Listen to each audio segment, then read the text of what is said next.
صحابہ رضوان تراجمین کی صفات اور ان کا آپس میں ایک دوسرے کے ساتھ رشتہ، ایک دوسرے کا اکرام، احترام، محبت اور تعلق اتنا قوی تھا کہ صحابہ رضوان تراجمین کے ان تمام چیزوں کو سمجھنے کے لیے صحابہ رضوان تراجمین کی حیات طیبات کو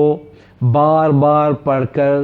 دہراتے رہنا پڑے گا۔ مزید ویڈیو کو دیکھنے سے پہلے اس ویڈیو کو پورا دیکھیں اور لائک کریں، ہمارے چینل کو سبسکرائب کریں اور بیل آئیکن کو لازمی کلک کریں، کمنٹ کریں اور دوسروں کو شیئر بھی کریں۔ السلام علیکم ورحمۃ اللہ۔ بسم اللہ الرحمن الرحیم۔ الحمدللہ وحدہ والصلاۃ والسلام علی من لا نبی بعدہ۔ میرا نام سید عابد محمود۔ صحابہ رضوان تعالیٰ اجمعین کی حیات طیبات کے اوپر ویڈیوز میں تذکرہ کر رہے ہیں۔ صحابہ رضوان تعالیٰ اجمعین کی صفات اور ان کا آپس میں ایک دوسرے کے ساتھ رشتہ، ایک دوسرے کا اکرام، احترام، محبت اور تعلق اتنا قوی تھا کہ صحابہ رضوان تعالیٰ اجمعین کے ان تمام چیزوں کو سمجھنے کے لیے صحابہ رضوان تعالیٰ اجمعین کی حیات طیبات کو بار بار پڑھ کر دہراتے رہنا پڑے گا۔ تو ایک صحابی حضرت ربعی بن حراش رضی اللہ تعالیٰ عنہ کہتے ہیں کہ حضرت عبداللہ بن عباس رضی اللہ تعالیٰ عنہ جب حضرت امیر معاویہ رضی اللہ تعالیٰ عنہ کے پاس پہنچے اور ان سے ان کی مجلس میں آنے کی اجازت چاہی، تو اس وقت حضرت امیر معاویہ رضی اللہ تعالیٰ عنہ کے پاس قریش خاندان کے کچھ عظیم مرتبہ احباب بھی تشریف فرما تھے، اور حضرت سعید بن العاص رضی اللہ تعالیٰ عنہ حضرت امیر معاویہ رضی اللہ تعالیٰ عنہ کے دائیں جانب بیٹھے ہوئے تھے۔ تو جب حضرت امیر معاویہ رضی اللہ تعالیٰ عنہ نے حضرت عبداللہ بن عباس رضی اللہ تعالیٰ عنہ کو آتے ہوئے دیکھا تو فرمایا، اے سعید، کہ میں عبداللہ بن عباس رضی اللہ تعالیٰ عنہ سے ایسے سوالات کروں گا جن کا وہ جواب نہیں دے سکیں گے۔ تو حضرت سعید رضی اللہ تعالیٰ عنہ نے فرمایا کہ ابن عباس رضی اللہ تعالیٰ عنہ کے سامنے تمہارے سوالات کا جواب دینا کوئی مشکل کام نہیں۔ تو جب حضرت ابن عباس رضی اللہ تعالیٰ عنہ آ کر کے بیٹھ گئے تو امیر معاویہ رضی اللہ تعالیٰ عنہ نے ان کی طرف مخاطب ہو کر کہا کہ اے ابن عباس، کہ آپ حضرت ابو بکر صدیق رضی اللہ تعالیٰ عنہ کے بارے میں کیا فرماتے ہیں؟ تو ابن عباس رضی اللہ تعالیٰ عنہ نے فرمایا کہ اللہ سبحانہ وتعالیٰ ابو بکر صدیق رضی اللہ تعالیٰ عنہ پر رحم فرمائے، وہ اللہ کی قسم قرآن مجید کی تلاوت فرمانے والے تھے، اور کجی سے دور اور بے حیائی سے غفلت برتنے والے تھے، اور برائی سے روکنے والے تھے، اور اپنے دین حق کو خوب اچھی طریقے سے جاننے والے تھے، اور اللہ سبحانہ وتعالیٰ سے ڈرنے والے، اور راتوں کو عبادت کرنے والے تھے، اور دن کو روزہ رکھنے والے، اور راتوں کو عبادت کرنے والے، اور دنیا سے دور ہونے والے، اور مخلوق کے ساتھ عدل و انصاف کا عزم رکھنے والے تھے، اور نیکی کا حکم دینا اور خود نیکی پر عمل کرنے والے، اور ہر طرح کے حالات میں اللہ سبحانہ وتعالیٰ کا شکر کرنے والے تھے، اور صبح و شام اللہ سبحانہ وتعالیٰ کی تسبیح اور ذکر کرنے والے، اور دین کی ضرورتوں کے مقابلے پر اپنے نفس کو دبا لینے والے، خواہشات کو ختم کر دینے والے، اور وہ زہد اور قناعت میں، پرہیزگاری اور پاک دامنی میں، احتیاط اور نیکی میں، اور دنیا کی بے رغبتی میں، اور حسن سلوک کا اچھا بدلہ دینے میں اپنے تمام ساتھیوں سے سب سے آگے تھے، اور جو ان پر عیب لگائے اللہ سبحانہ وتعالیٰ کی قیامت تک اس پر لعنت ہو۔ تو حضرت امیر معاویہ رضی اللہ تعالیٰ عنہ نے ابن عباس رضی اللہ تعالیٰ عنہ سے فرمایا کہ اے ابن عباس، آپ حضرت عمر بن خطاب رضی اللہ تعالیٰ عنہ کے بارے میں کیا فرماتے ہیں؟ تو حضرت ابن عباس رضی اللہ تعالیٰ عنہ نے فرمایا، اللہ ابو الحفظ پر رحم فرمائے۔ ابو الحفظ حضرت عمر رضی اللہ تعالیٰ عنہ کی کنیت ہے۔ اللہ کی قسم، وہ اسلام کے مددگار ساتھی، اور یتیموں کا ٹھکانہ، اور ایمان کا خزانہ، اور کمزوروں اور یتیموں کے لیے مسکن اور جائے پناہ تھے، اور پکے مسلمانوں کے لیے جائے قرار تھے، اور اللہ سبحانہ وتعالیٰ کی مخلوق کے لیے قلعہ، اور تمام انسانیت کے لیے مددگار تھے۔ وہ صبر اور احتساب کے ساتھ اللہ سبحانہ وتعالیٰ کے دین حق کو لے کر کھڑے ہوئے، آخرت کے ثواب اور اللہ سبحانہ وتعالیٰ کی رضامندی کی امید کے ساتھ ہر تکلیف پر صبر کیا، یہاں تک کہ اللہ سبحانہ وتعالیٰ نے دین متین کو غالب کر دیا، اور دنیا کے خطے پر کئی ممالک پر مسلمانوں کو فتح نصیب فرمائی، اور ایک زمین کے بہت بڑے خطے پر تمام علاقوں میں، چشموں پر، پہاڑوں پر، ٹیلوں پر، تمام اطراف اور اکناف عالم پر اللہ سبحانہ وتعالیٰ کا ذکر ہونے لگا۔ وہ بدخوئی پر بڑے وقار والے تھے، اور فراخی اور تنگی ہر حال میں اللہ سبحانہ وتعالیٰ کا ذکر کرنے والے تھے، شکر کرنے والے تھے۔ جو ان سے حسد رکھے، جو ان سے بغض رکھے، یوم حسرت تک اللہ سبحانہ تعالیٰ کی طرف سے اس پر لعنت ہو۔ حضرت امیر معاویہ رضی اللہ تعالیٰ عنہ نے فرمایا، اے ابن عباس،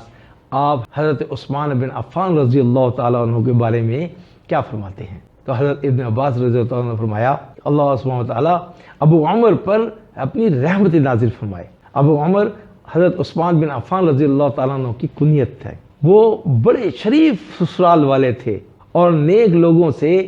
بڑی جوڑ رکھنے والے، اور مجاہدین میں سب سے زیادہ جم کر لڑنے والے، جم کر مقابلہ کرنے والے، اور بڑے شب بیدار، اور اللہ سبحانہ تعالیٰ کے ذکر میں بہت زیادہ رونے والے، اور دن اور رات ہر حالت میں اپنے مقصد کی فکر کے لیے لگے رہنے والے، اور ہر بھلے کام کے لیے تیار، اور ہر نجات دینے والی نیکی کے لیے بھاگ دوڑ کرنے والے، اور ہر طرح کی ہلاک کر دینے والے عمل کے لیے دور بھاگنے والے۔ انہوں نے غزوہ تبوک کے موقع پر مسلمانوں کو بہت سارا سامان دیا تھا، اور ایک یہودی سے پانی کا کنواں خرید کر مسلمانوں کے نام کر دیا تھا، اور محمد رسول اللہ صلی اللہ علیہ وسلم کے داماد تھے، اور آپ صلی اللہ علیہ وسلم کی 2 صاحبزادیوں سے شادی کی تھی۔ اور جو حضرت عثمان غنی رضی اللہ تعالیٰ عنہ کو برا کہے، اللہ سبحانہ تعالیٰ تا قیامت اس کو پشیمانی میں مبتلا رکھے۔ پھر حضرت امیر معاویہ رضی اللہ تعالیٰ عنہ نے ابن عباس رضی اللہ تعالیٰ عنہ سے فرمایا کہ آپ حضرت علی کرم اللہ وجہہ کے بارے میں کیا فرماتے؟ تو حضرت ابن عباس رضی اللہ تعالیٰ عنہ نے فرمایا کہ اللہ سبحانہ تعالیٰ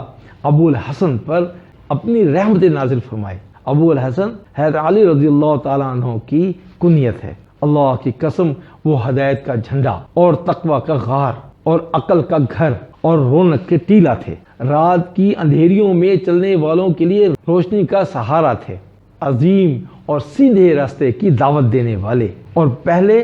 آسمانی صحیفوں و کتابوں کو جاننے والے، اور قرآن مجید کی تفسیر کو سمجھنے والے اور بیان کرنے والے، اور بہترین وعظ و نصیحت کرنے والے، اور ہدایات کی اسباب میں ہمیشہ لگے رہنے والے، اور ظلم اور اذیت رسانی کو ہمیشہ کے لیے چھوڑ دینے والے، اور ہلاکت کے راستوں سے دور ہٹ کر چلنے والے، تمام مومنین اور متقیوں میں سے سب سے بہترین اور سادہ لباس میں کرتا اور چادر پہننے والے تمام انسانوں کے سردار تھے، اور حج اور سعی کرنے والوں میں سب سے افضل، اور عدل و مساوات کرنے والوں میں سب سے بڑھ کر بڑے جواں مرد تھے، اور تمام انبیاء علیہ نبینا علیہ السلام اور محمد رسول اللہ صلی اللہ علیہ وسلم کے علاوہ تمام دنیا کے انسانوں سے زیادہ اچھے خطیب تھے، جنہوں نے دونوں قبلہ شریف کی طرف یعنی بیت اللہ شریف اور بیت المقدس شریف کی طرف نماز پڑھی۔ تو کیا کوئی مسلمان ان کی برابری کر سکتا ہے؟ جبکہ وہ تمام عورتوں میں سب سے بہترین عورت حضرت فاطمہ الزہرا رضی اللہ تعالیٰ عنہ کے شوہر تھے، اور حضور اقدس صلی اللہ علیہ وسلم کے 2 نواسے حضرت حسن رضی اللہ تعالیٰ عنہ اور حضرت حسین رضی اللہ تعالیٰ عنہ کے والد محترم تھے۔ میری آنکھوں نے ان جیسا نہ کبھی کسی کو دیکھا اور نہ کبھی قیامت تک آئندہ دیکھ سکوں گا، اور جو ان پر لعنت کرے اس پر اللہ سبحانہ وتعالیٰ اور ساری کی ساری انسانیت کی قیامت تک لعنت ہو۔ پھر حضرت امیر معاویہ رضی اللہ تعالیٰ عنہ نے فرمایا کہ اے ابن عباس، آپ حضرت طلحہ اور حضرت زبیر رضی اللہ تعالیٰ عنہ کے بارے میں کیا فرماتے ہیں؟ تو حضرت ابن عباس رضی اللہ عنہ نے فرمایا، اللہ سبحانہ تعالیٰ ان دونوں پر رحمت فرمائے۔ اللہ کی قسم، وہ دونوں پاک باز، نیک اور صاف ستھرے مسلمان اور عالم اور شہید تھے۔ ان دونوں سے ایک لغزش ہوئی جسے اللہ سبحانہ تعالیٰ اس وجہ سے ضرور معاف فرما دیں گے کہ ان دونوں حضرات نے شروع سے دین عالی متین کی انتہائی خدمت اور مدد کی، اور ابتدا ہی سے حضور اکرم صلی اللہ علیہ وسلم کی صحبت میں رہے اور بہت ہی نیک اور عمدہ کام کیے۔ تو حضرت امیر معاویہ رضی اللہ تعالیٰ عنہ نے فرمایا کہ اے ابن عباس، آپ عباس رضی اللہ تعالیٰ عنہ کے بارے میں کیا فرماتے ہیں؟ تو حضرت ابن عباس رضی اللہ تعالیٰ عنہ نے فرمایا کہ اللہ سبحانہ تعالیٰ حضرت ابو الفضل پر اپنی رحمت فرمائے، اور ابو الفضل حضرت عباس رضی اللہ تعالیٰ عنہ کی کنیت ہے کہ وہ اللہ کی قسم حضور اکرم صلی اللہ علیہ وسلم کے والد ماجد کے سگے بھائی تھے، اور اللہ سبحانہ تعالیٰ کے برگزیدہ بندے تھے، یعنی کہ حضور اکرم صلی اللہ علیہ وسلم کی آنکھوں کی ٹھنڈک تھے، اور تمام لوگوں کے لیے جائے پناہ تھے، اور حضور اکرم صلی اللہ علیہ وسلم کے تمام چچوں کے سردار تھے، اور ہر طرح کے کاموں میں بڑی بصیرت رکھتے تھے، اور ہر طرح کے کام کو انجام دینے میں اس کے اختتام پر ہمیشہ نگاہ رہتی تھی، علم سے آراستہ تھے. ان کی فضیلت کے وقت دوسروں کی فضیلتیں ہیچ معلوم ہوتی. ان کے خاندان کے قابل فخر کارناموں کے سامنے دوسرے خاندانوں کے کارنامے پیچھے رہ گئے. اور ایسا کیوں نہ ہوتا جبکہ ان کی تربیت اس عبد المطلب نے کی ہو جو ہر نقل و حرکت کرنے والے انسانوں میں سب سے زیادہ بزرگ اور قریش کے تمام پیادہ اور سواروں سے سب سے زیادہ قابل فخر انسان تھے. یہ ایک بہت طویل حدیث ہے جو انشاءاللہ آئندہ بھی مختلف ویڈیوز میں ہم بیان کرتے رہیں گے. تو بھئی یہ ہے صحابہ رضوان اللہ تعالیٰ اجمعین کا آپس میں احترام، عزت، اکرام اور محبت کا رشتہ اور اتنا مضبوط تعلق. تو جو بھی یہ سمجھنا چاہتے ہیں کہ صحابہ رضوان اللہ تعالیٰ اجمعین آپس میں کس طرح رہتے تھے اور وہ علم و فضل میں ایک دوسرے کا کس طرح اکرام کرتے تھے، تو بھئی ان کو چاہیے کہ وہ ہمارے اس ویڈیو کے تسلسل کو قسط وار تواتر سے دیکھتے رہیں. انشاءاللہ العزیز اصحاب رسول صلی اللہ علیہ وسلم کی حیات طیبہ آپ احباب کے سامنے ترتیب کے ساتھ پیش کرتے رہیں گے تاکہ اس وقت کی انسانیت اور آنے والے جتنے بھی انسان ہیں تمام نسلوں کے لوگ اصحاب رسول صلی اللہ علیہ وآلہ وسلم کی زندگی سے سیکھیں، ایمان سیکھیں، عمل سیکھیں، ان کی دین متین کے مطابق اپنی زندگی گزارنے کے جو طریقے ہیں، جو ان کی سوچ ہے اس کو سیکھیں اور اپنی زندگی، اپنے اعمال اللہ سبحانہ وتعالیٰ کی رضا کے مطابق بنانے کی کوشش کریں. تو بھئی آپ لوگوں سے التماس ہے کہ بھئی ترتیب سے پوری ویڈیو دیکھا کریں اور دوسروں کو بھی اس کی دعوت دیں اور شیئر کریں. آپ کمنٹس بھی کریں، آپ لوگ سبسکرائب بھی کریں. آپ لوگوں کے سبسکرائب کے اوپر انتہائی درجے کی ہمیں ضرورت ہے. جس طرح سے سبسکرائب ہوتا جائے اور کمنٹس ہوتے جائیں، لائک ہوتی جائے اور ویڈیو دوسروں کو شیئر ہوتی جائے، ایسے دنیا میں دور دور تک نیک باتیں پہنچے گی، اچھی باتیں پہنچیں گی. اس میں آپ کو بھی اجر ملے گا انشاءاللہ. تو اگلی ویڈیو میں انشاءاللہ ملاقات ہوگی. اس وقت تک کے لیے اجازت دیں. آپ نے پوری ویڈیو دیکھی، جزاکم اللہ خیر. السلام علیکم ورحمۃ اللہ. Subscribe to our channel by clicking subscribe button, click the bell icon and get notified directly for latest upload from my channel.